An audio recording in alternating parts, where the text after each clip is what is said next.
90 سیکنډ سره زم همیرا او د نن مهم خبرونه د اپریشن سندور د ناکامۍ په ټولو لپاره هندستان یو ځل بیا په مقبوضه کشمیر کې د اپریشن مهادیف په نامه جعلي اپریشن شروع کړی دی د دې اپریشن مقصد تحریک آزادي زور کمول او خپل سیاسي حیثیت بحال کول دي بلخو د هندستان سابقه وزیر داخله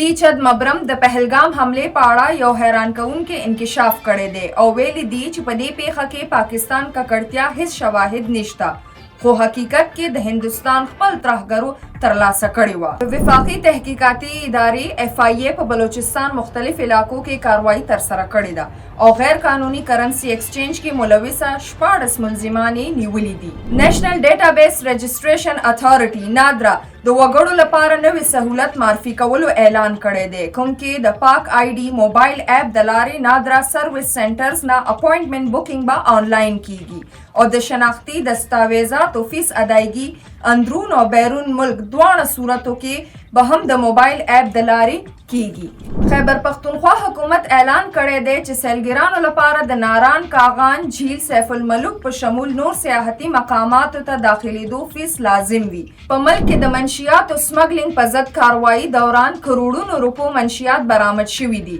او زنانه په شمول 12 ملزمان هم گرفتار کړي دي دا تر دې د مهم خبرونه نور خبرونو او معلوماتو لپاره سنو پختونخوا سره اوسئ